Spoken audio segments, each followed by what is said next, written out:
What's going on, guys? It's your boy the Boxing Lowdown, and I'm back here with another video. Now, as always, people, don't forget to like, share and subscribe. Feel free to drop a comment if you like, and I'll happily get back to you. Now, it is fight week. Josh Taylor and Jack Catterall, man. Homecoming for Josh Taylor. Undisputed super lightweight belts will be on the line. One of the top pound for pound fighters in the world, Josh Taylor, is coming back home to Scotland, and it should be a great occasion for him.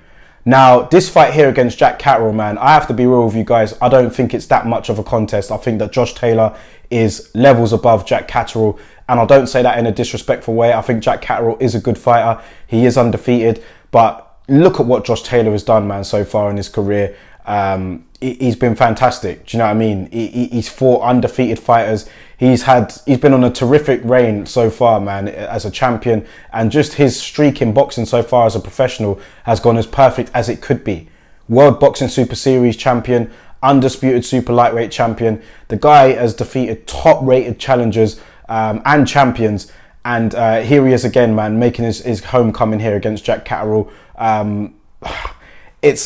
It's going to be difficult to find a way for Jack Catterall to win this, man. It's never impossible. You can't ever rule anybody out. But I really just struggle to see the ways in which Jack Catterall defeats Josh Taylor, man. Even in that opening press conference, I don't know how good of a talker Jack Catterall is, but even in that opening press conference, I wasn't convinced when he was asked how does he beat Josh Taylor, and yeah, it didn't seem convincing, his response, man. But listen, he'll go in there with a plan. He is undefeated himself. You've got to give him that respect, man. Anyone that goes through those ropes, you've got to give them the respect they deserve. However, I just think that this game is all about levels, and Josh Taylor is definitely a couple of levels above Jack Catterall. Now, this fight here, the way how this fight came about, Jack Catterall actually did a noble thing. He actually stepped aside to allow Josh Taylor to fight Ramirez for the undisputed super lightweight belts, and Josh Taylor won that fight, and Jack Catterall was promised a fight against the winner. So of course it makes sense to get this fight on now. Homecoming in Scotland for Josh Taylor will be a great occasion.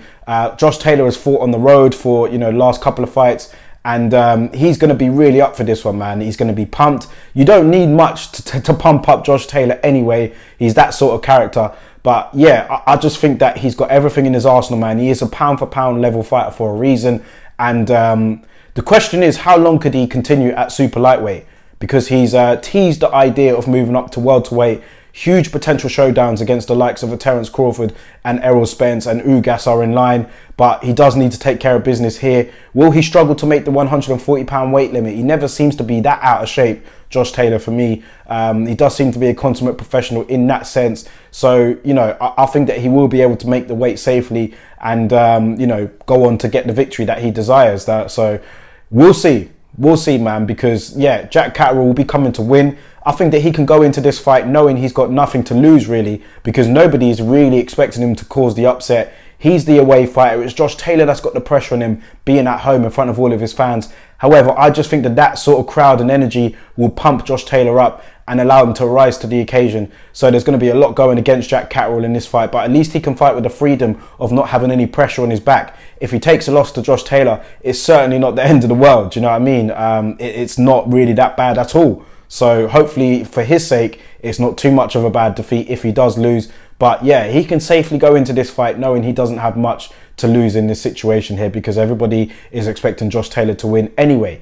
But let me know your thoughts on this, man. Are you looking forward to the showdown this weekend? I mean, it is good to see Josh Taylor back in the ring. He is in entertaining fights. He is looking to stay active. And, you know, he is one of those fighters, man, that should definitely have a higher profile than what he has now. Do you know what I mean? He is the undisputed champion at 140 pounds.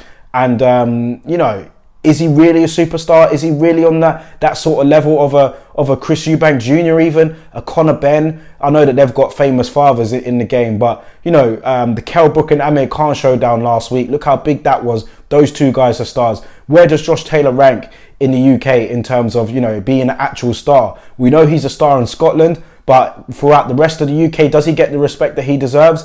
I'm not sure, man. Let's hope that he can have a good showdown this week against Catterall. Let's hope it is a good fight. And yeah, is not one that I've been like highlighting in my calendar for this particular fight here, but as we are in fight week, man, it'll be interesting to see how it goes. Let's see what sort of mindset Jack Catterall is in as we approach this weekend, and let me know your thoughts about it in the comment section below, man. Am I being too harsh?